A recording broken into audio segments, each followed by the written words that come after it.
Hey, what's up, friends? You got Gypsy back here today with my boy Akki, Commissioner of the ITL, and we are here covering round one of the playoffs in the ITL. Um, I'll just pass over to my boy Akki to say a few words. Yo, what's good, guys? We're here for round one, divisional round, in Gypsy's conference, actually. So the winner of this battle will play Gypsy in conference finals. And we got Trevor, my boy, SheerforceYT here with the Long Island Goldraks and Blue Victini and his Montreal Monfernos, last year's champ. So it's gonna be a fun match, I guess. Definitely, man. It's looking to be very close. Like both players have had a pretty solid season, and like I was just saying to Akki then, like I don't see it being a one-sided match. I see it as both players have a very good shot at taking it here. So it's going to be interesting. What do you reckon of the matchup, dude? Like, what do you reckon of the mons that both players have decided to bring? Like Trevor just said it in the chat, like webs could be a problem for him. He doesn't have a defogger. He only has Kabutops, and obviously Delma is basically warps that thing. So might be tough for him to get rid of webs. So it's like the best plays cards correctly, and like Azu looks threatening too. So webs plus Azu could be hard to deal with. Definitely, man. Unless he's like really defensive Porygon, he doesn't really look to have a solid answer to Azu. Yeah. He could be like some sort of defensive Rocky Helmet for Alligator or something like that, but I don't think that even really switches in.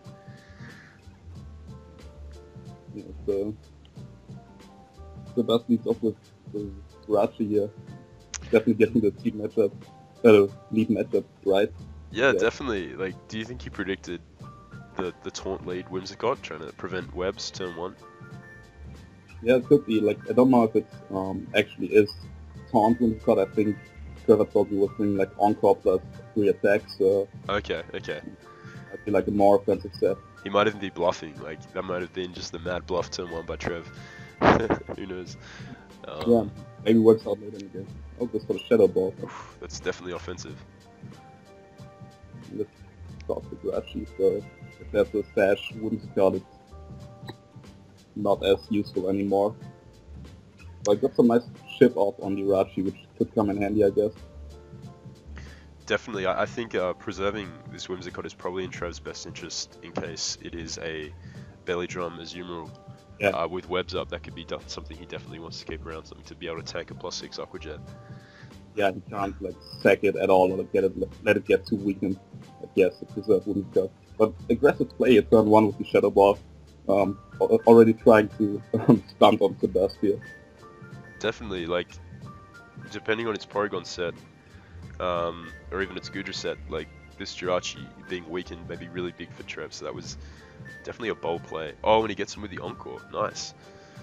But he doesn't have like a good switch into Toxic, so Sebastian could very well stay in here.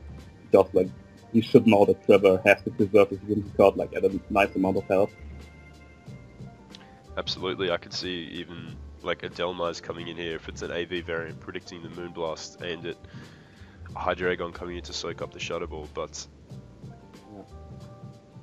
a switch into like a double into Inferno, or just a hard switch into Inferno here could be really, really big for Trev. But he goes I agree. straight for the Moonblast, okay. That was nice. Maybe even predicted the Hydreigon to come in. So like, that could give like Trevor a chance to prevent webs here with the Moonblast. Because like he definitely is gonna outspeed the Lancela. Yeah, that was definitely this is definitely some huge momentum early game in Trev's favor. But obviously Blue knows what he's doing, so he's gonna make the switch back. Wow, and Trev gets the Shadow Ball play correct. He's trying to get him Sebastian's like head, I guess, trying to predict him and like get him out of his comfort zone, trying to like take advantage of like more passive plays or something. Because that's like true. Sebastian likes to keep his mount with a nice amount of health, and Server does a good job shipping them down here. Could come in handy for like a late game sweep. I don't know which mount, but maybe Gator or something. If it's like a Sword set without, or a DB set without Aqua Jet to maybe like get rid of the Galvantula early or something. That's true. That's true. I suppose Shadow Ball there was fairly safe in the sense that Galvantula would have gone down to it at that range of health. So that was wasn't too risky a play on Trev's part, I suppose. But yeah. So that's definitely gonna like preserve the Galvantula. He needs his webs up for like Azu to sweep the belly drum variant, I guess. Because like he can't set up on too many things, I guess. Because like wouldn't cut it too hard, Infernape could potentially kill the text like Young Shot. Exactly. No, this is looking a pretty difficult situation for Seb because Whimsicott actually hits his team really hard. Yeah, like its offensive Whimsicott is actually really solid versus him. What do you think of him being potentially Scarfed Hydreigon? Just looking at his team, he doesn't currently have an evident Scarfer unless he is Scarfed Galvantula. Could you see potential like Scarfed Hydreigon pivot here on the Shadow Ball? Could make sense, but I reckon if he brings like Hydreigon, it's probably more of like a Stallbreaker variant to deal with like stuff like Mew or Porygon 2 or something.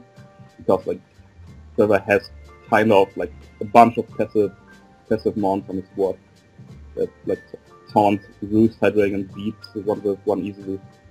I don't think it's Scarf.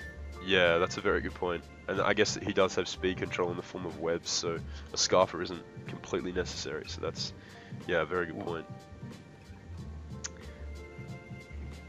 Okay, interesting switch there.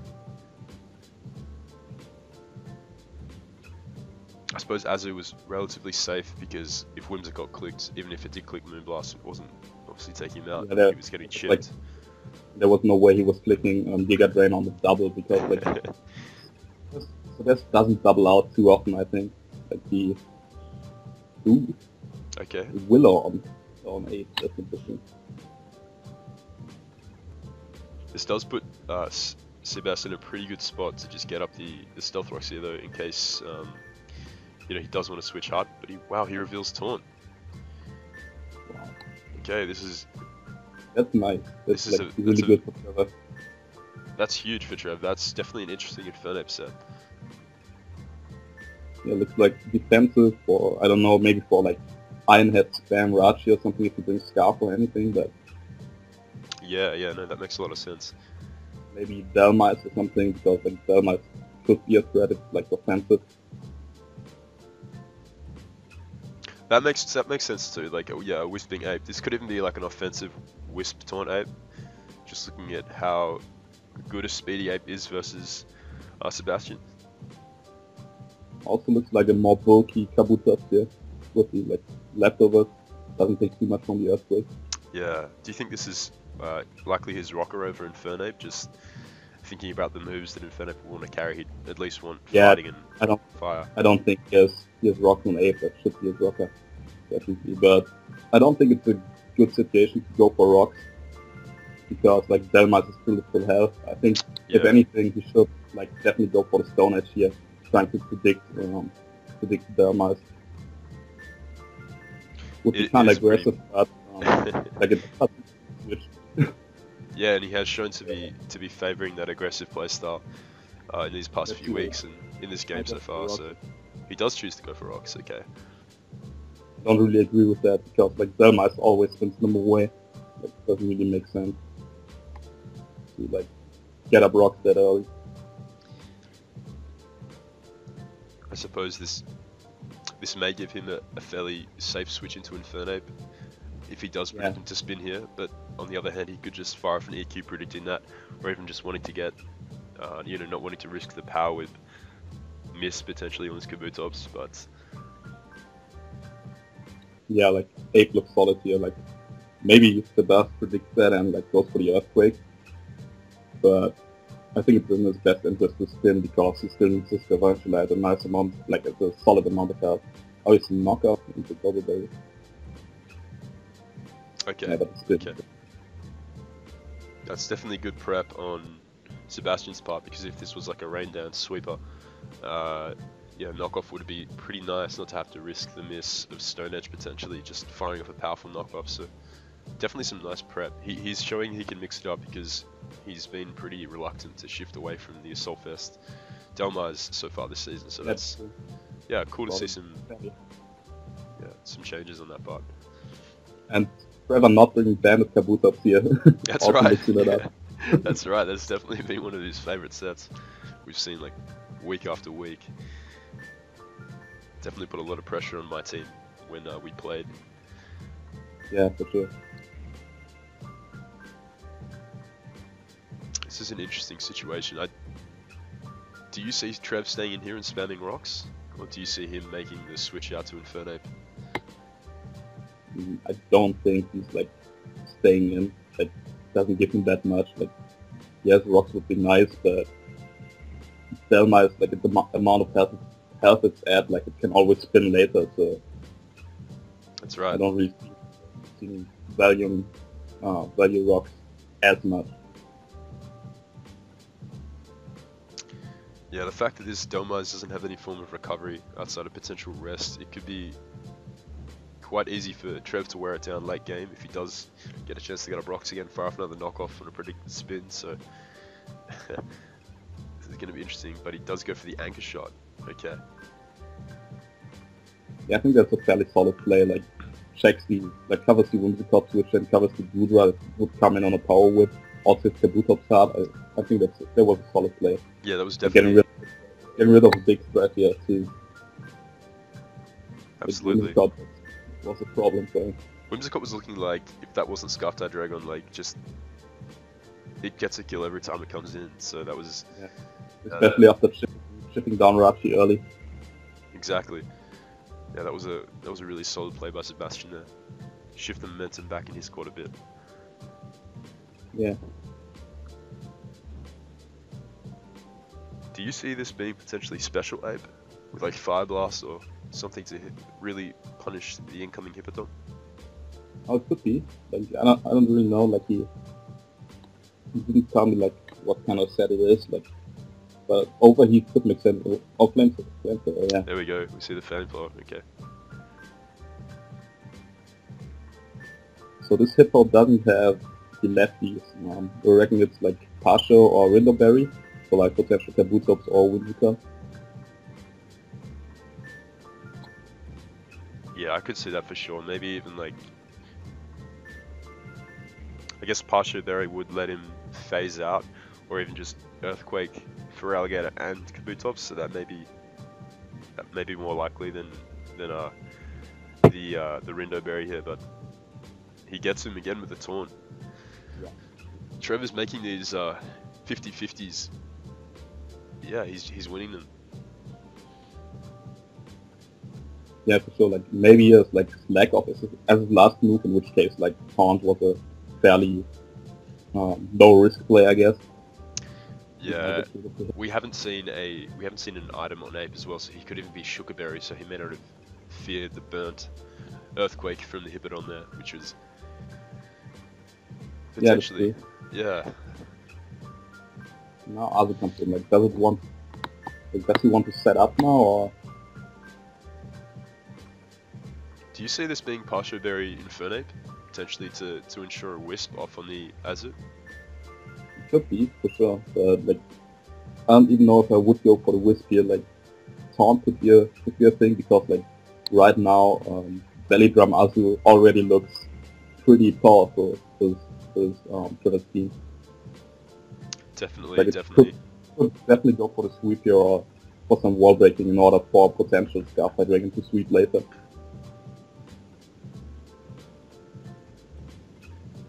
Okay, he traces the huge power.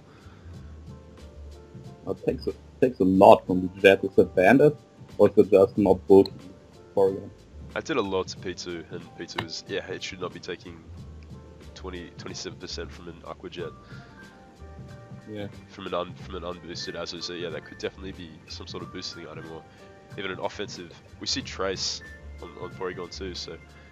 Yeah, like if he's physical, he has like some power behind his returns now. For sure. And the fact that Hippodon's gone down means that Delmaz is really pressured to switch in here, but he's actually going to sack off the Rachi. Okay. He gets the crit, I don't know if that matters. Considering his huge power, and he's obviously physical, that's, yeah, I don't think that was matter. I don't think That's stronger than Diggersby's return. to put it into perspective, if that is Yeah, invested. that's crazy to think, right? That's insane. That's some really nice innovation by Trev there. Banking on the Azu coming. But, like, if this is like a bulky P2 with attack investment, it could be a problem for Sebastian. Like, if it's like return with what's called with recover, like it can potentially beat everything besides the Dhelmise. That's right, and we could even see maybe a Toxic on that set to just be able to beat that Dhelmise 1v1 with recover, but... Yeah, just like the easy aerial ace on the P2. Like, oh, he this told thing me gets aerial ace? That's crazy. yeah, he told me he was bringing an offensive P2, maybe to trace the huge power, and he did just that. So, like, maybe he has coverage for the Dhelmise. And maybe that's why he went for, like, taunts on the hip out to, like, always keep it low. Right? Oh, and he shows the aerial ace there. Wow, okay, so that's some very... Yeah, that actually what you just said then makes a lot of sense. He wanted to keep hip it on low, so it couldn't potentially come in and rest off, slack off, or even, like, whirlwind it out, but... I don't know, return probably took out Hippodon from like 40, but yeah, Trevor's played this very well. Yeah, no, like, as it comes in, if it's belly drum, I don't know how well it's gonna tank the return. Maybe put it in range for, like, an Aqua Jet from a Gator. Although Azu probably outspeeds at the web, so... That's true. Sebastian does have the webs up now though, which is... If he can somehow avoid this Porygon 2 cleaning through this Azu, could put enormous pressure on Trev's team, so this is going to be interesting. Maybe even if the Porygon is faster, Sebastian might not even get the belly drum off, depending on return damage. That's a good point too, considering how poorly he took the Aqua Jet. He could be a speedy variant of P2. Yeah, definitely could do like 50 at least to the Azu, I guess. Oh yeah, I'd say return is taking it at least under half if it's an invested Porygon that stronger than Diggersby. That's ridiculous. Might also be like a Trick Room variant with the P2, which would come in handy versus the web. That's a really good point. We hadn't really considered Trick Room up until now. That would be a really nice way to check his webs. Yeah, that at least would give Rudra a chance to revenge kill if it has like Thunderbolt or Power Whip. But absolutely, and considering the Dhelmise isn't an Assault Vest variant, a Life Orb slow Gudra under webs under Trick Room could really punish the rest of his team. But not counting Sebastian out here, he's definitely a solid player. It's yeah, and like as long as Azu is alive, like he has a very solid chance of. Oh, that looks like Bandit, right? Wow, that was definitely Bandit. And he shows the GUI, so this means that Gudra now will outspeed this Azu, unless it's min speed Gudra and max speed Azu, but solid scout by Trev, I want to say, because he recognizes how important P2 may be in this endgame, especially if it is if it can 1v1 stuff like the Dhelmise and the Hydreigon. So yeah, like with recover, I think like it beats Dhelmise 1v1 all the time, even without a lot of both. And then like it's Hydreigon against the world, so yeah, this really puts Trev in a spot here where he has to predict though, because a Thunderbolt may just be soaked up by either of his switch-ins, so you know, either Thunderbolt or Power Whip not looking too good, so he may be forced to make a prediction here, or even just sack off the Gudra to bring in something like Infernape to really put some pressure on. Yeah, that's true. Like I don't really know like what Trevor's win con is. If it's like a DD or a SD Gator in the back, like probably, but like if P2 is his only way of like offensive power, like it doesn't really work as well with Azu gone potentially. So that's what Dragon Tail on the Azu. Interesting. So it kind of. Yeah, I hear what you're saying. Feraligatr is probably more of a breaker set, considering he's hasn't switched it in a defensive role, so can definitely see that. Yeah. But like I think Azu being banded is better for Trev than belly drum, because like with webs up, belly drum Azu basically already has to sweep now, so being banded kind of takes away from Azu's sweeping potential. Yeah, definitely, especially because he's forced to take the gooey speed drop right here if he does choose to stay in, which will allow something like Infernape to get a wisp off, or, you know, for Alligator yeah, I think second Gudra is his best play here, 100%. It's a knockoff. That gives like 8 the easy switch in here for the wisp.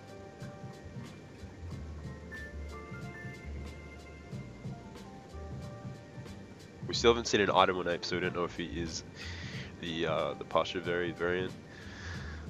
But I don't know, I haven't seen too many berries from Trev this season, so I'm not, you know, I don't know about you, but I'm not really expecting necessarily a berry, but no other item really makes sense. Yeah, but maybe if he wanted this thing to like kind of take on a Scarfarachi, maybe it's Payapa berry.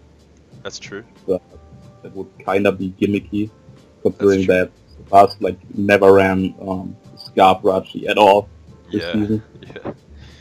But then he could still get flinched down with the Iron Head or anything, so... He might go into Kabuto, probably trying to get another... Oh god, go for the Stone Edge. Okay.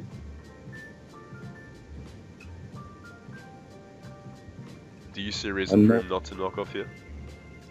I don't know if he outspeeds after webs. I don't know how much speed this Kabuto has. And if like Sebas runs some speed on the Delmice. But okay. Oh, knockoff doesn't. Knockoff did not take him out. Oh, but Sebastian misses a powered. That's enormous. That is really unfortunate. Yeah. That's hard to watch. It was rough.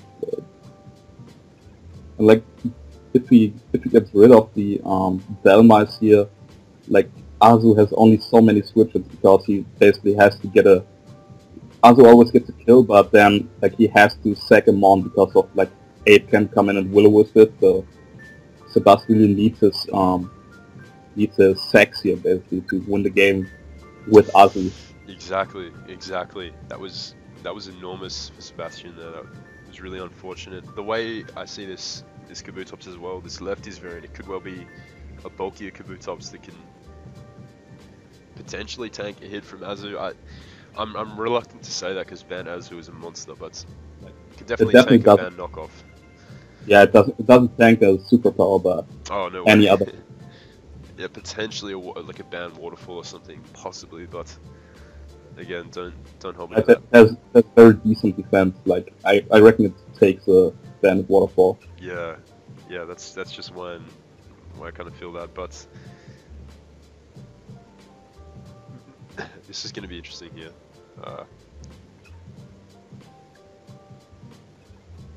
He chooses to go into Nape.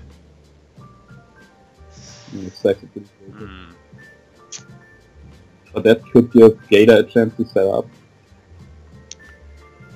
Potentially. That's true, but like... Yeah, +1 it doesn't kill Azu at all. That's the problem, it doesn't really do much back to Azu. I don't really know if I... No, I'm not going to say that, like, I'm not going to say I don't agree with that play, because Trev, like, you know, Trev's playing the game, but... The wisp pressure was, like, kinda important, I reckon. I agree, this is where I'm coming from, like, I feel as though having the ability to wisp, or to make the prediction of fire for close combat was critical. And, yeah, maybe Kabutops to potentially knock off Azu's item, which would make it much less threatening, but that's basically the only reason why you would second Infernape here. Yeah, I mean, if he does choose to knock off, if he is able to knock off Azu's item, you could see Porygon actually 1v1ing it with the superpower attack drops, but... Yeah. So those back into Kabutops probably just going for the knockoff here. see him knocking off or spinning? I suppose if he spins, he can outspeed with P2, but if he is a speedy P2, like yeah, I'm not sure how much speed he runs. But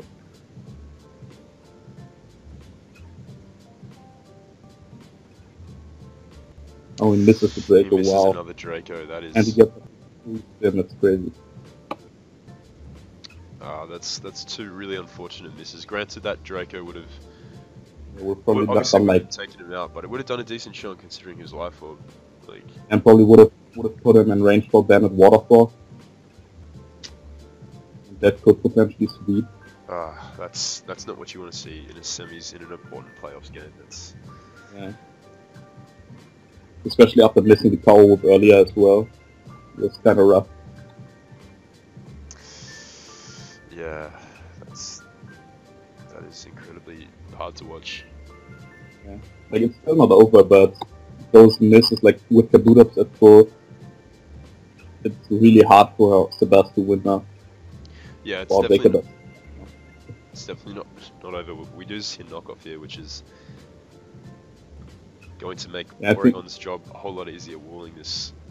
Do you see a potential taunt on this Hydreigon? Like, could you see that as a way of beating down the Mew and the Porygon, like you mentioned earlier?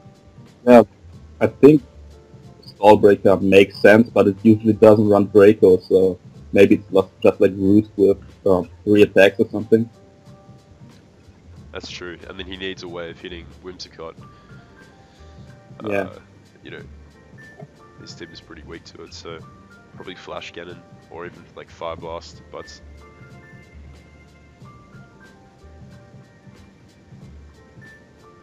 and then Dark Pulse for Mew. What do you think is like the best way for Trevor to win here? Like sacking Kabutops and then like setting up with Data, or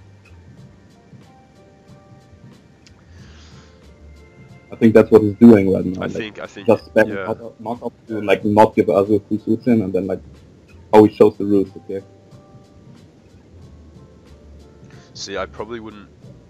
I don't know. I'm not quite sure why Trev decided to let Kabutops get so low. I feel like Porygon. I guess he doesn't want to give Azu a free switch in, but I feel like Porygon could have come in, recovered off, a -4 Draco, and then pressured the Azu with the return, because if Azu gets weakened, then a -2 Hydreigon loses for Alligator. So so it goes into Data.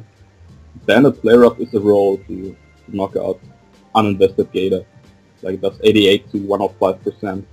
okay, so it's sort of in Trev's favor, but if we do see a high roll, I guess you could say it's justice for the misses that Sebastian has had this game. Yeah, but I think like Azu spamming Flare Up into Hydreigon kind of wins in the game, right? No, it doesn't, because he can't switch up moves with Azu, so he can't kill with the Aqua Jet after hitting the Flare Up. So yeah, I suppose it really just depends on. Yeah, if Gator gets the roll here in his favor, yeah. If he does get the roll, it's going to come down to how fast his Porygon is. Not also makes sense. But he chooses to knock there. Okay.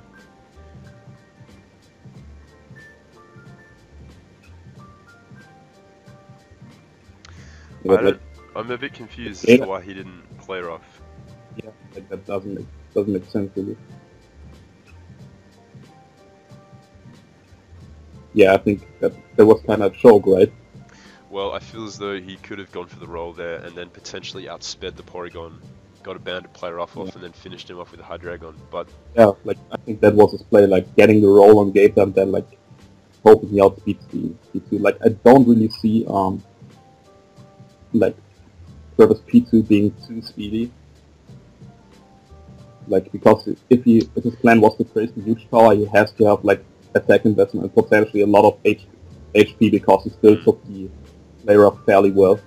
Yeah. It was like a max HP, no defense P2 that he got on the Aqua Jet earlier, like 28% or something.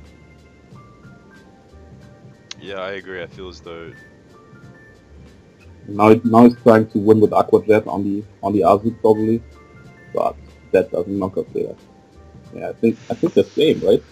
It looks like game, to be honest. I don't think. I think Waterfall probably does knock him out here, even with the for sure. life orb missing. Yeah, with the life orb it's like 60%, so Yeah. definitely will do. But, yeah. Wow. So Okay. Trev pulls off. Wow. Wow, that was an interesting game. That was definitely. Yeah. I'm gonna be interested to hear. Sorry. Really, the power would miss like really cost the burst because like he lost his Zelmice for nothing. Kabutops was able to spin later, and like that was rough for Sebastian. Oh, absolutely. That was definitely two big misses from Sebastian.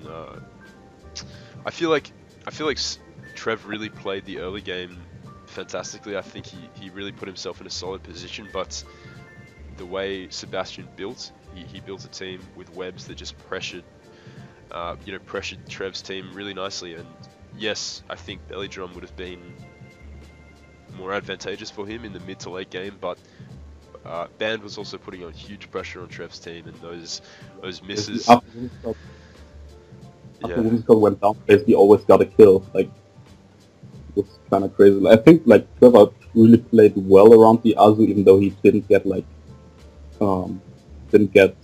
of damage off in the early game. But I feel like he played around it better than other guys would have, because like he prevented Azu from getting too many kills. Like, the only kill basically the Gudra, I think, right? Yeah. It got the big superpower damage off on the Gudra, and then I believe it knocked off. Yeah, it clicked knock off on the Gudra. Yeah, that was the only kill, as far as I can remember. But I felt like Sebastian did have a chance to come back there at the end. Had he got the roll with. Yeah, but like we don't ignore like Gator was invested, so that's true. If he had like 60 EVs or 68 in HP, he already like was guaranteed to lift the player up, and like it didn't have a reason to run too much speed on Gator, I guess. That's true. Because, I think you're right. I think he could have at least run like 60 to 80 EVs in HP, just to, because what's he trying to create? Like he's underspinning a scarfed. Probably like Volcanion if the bus brought like a timid variant, but maybe like Volcanion, in which case he probably only needed like 172 EVs or something in speed. Yeah, if he was running Jolly. Although I mean, Life Orb Gator is really strong. That Waterfall did over half to Azu, but that maybe still be Jolly damage. I'm not quite sure of the calcs. Gator is really, really strong, so that was definitely an interesting game. Unfortunately, it was tainted by some really crucial misses, but I feel like both players played the game really, really well on both sides. Yeah. I think like both had like a lot of chances to win it. Like, you can't really say that Trev outplayed Sebastian. Like, he played really well and aggressively in the early game, but like Sebastian really did a good job coming back into it and almost like turning over the game in his favor. So definitely I felt as though like when he got rid of Whimsicott, Sebastian just shifted the momentum entirely back into his court. That was I agree. Yeah. Well, I hope you guys enjoyed. It was definitely fun to record with my boy Akki. Hopefully we'll be able to catch the other playoff round 1 match happening in the other conference between Reckless Bat and Zamcro. So if you guys enjoyed, definitely drop a like. By the way, how do you feel about like facing Trevor in the semis? Like, would you rather play him or Sebastian? Well, that's an interesting. I feel as though I know Sebastian is a very, very good player, and he's a guy that's in my division, so I've played him twice already. I feel as though if we were to play a third time this season, it would come down to a lot of mind games in prep. I don't know if I've spoken to you about it. Just between us, like you know, a third game rematch, and I've had it in the MPL. I faced Togue 3 times, season 5, and I faced him around one of the playoffs, and it definitely does create some mind games when you're coming back into that third game. So, like, on one hand, I feel like I would have enjoyed playing either of these players, but I guess playing Trev, in Makes it semis, easier for you. yeah, it makes it easier in regards to building. So that's, when I say makes it easier, he's still got a really threatening team, and he's been playing very well. So it's not going to be an easy feat, of course. Probably allows you to get more in your comfort zone when it comes to prepping and playing, probably, because there aren't as many mind games as probably would have been versus Sebastian. So that makes sense. Exactly, man. That's how I feel, and I know Sebastian. I feel as though my team matchup versus Sebastian is quite limited in the things that I can bring. For instance, I'm forced to bring like a Volcanian Jack. I'm forced to bring in something that can take +6 Aquajet from Azu. He definitely has a very threatening team. Like his Primate just goes nuts versus my team.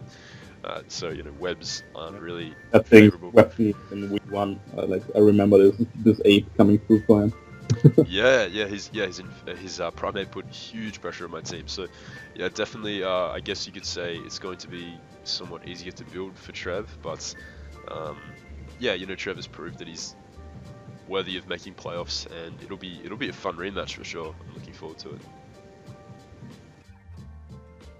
No, you never really know with Trevor, because he has shown the ability to play super aggressively, and then might be able to at least threaten you in the semis and not give you the easy way into the finals. Oh, definitely. No, I'm expecting some heat sets, definitely from Trev. How about you, man? What are your predictions on the upcoming playoffs round 1 match in the other conference between Zamcro and Reckless Bat? Nick? It's super tough to predict. I don't even know who I'd rather face. I think my team matches up a little bit better versus Nick, but both have very, very solid teams. Their wall breakers and sweepers are pretty solid that they have. Nick has Hooper plus Salamence, and Stu has Victini and Manaphy, both of which I have trouble checking. I don't even know. Both are on the same level of play. I think both are fairly solid players, but if I had to bet money, I'd probably say Scoot is gonna win, but definitely gonna be a really close one. I agree. I think it's going to be definitely a really, really solid match on both sides. Both players have shown to be quite creative, so it's going to be a fun one. I'm definitely hyped for that. I was looking forward to this game, and definitely going to be looking forward to the next playoff match. So we are around to catch it live and do another live from there. Yeah, exactly. Alright, man, was there anything else more you wanted to say? Oh, that's it. Okay. Well, 45 minutes. Or almost 45 minutes. Yeah, we've been going on for quite a while, but hope you guys enjoyed that in-depth kind of analysis of this playoff round 1 match. Definitely go and check out my boy Akki. I'm not sure whose channel this will be going out on, but if it goes up on mine, go and check out my man Akki. He's a god, and he is the commissioner of the ITL, and he also plays in the other NPL, so definitely go and check out my man. And we'll catch you guys next time. I'll see you guys.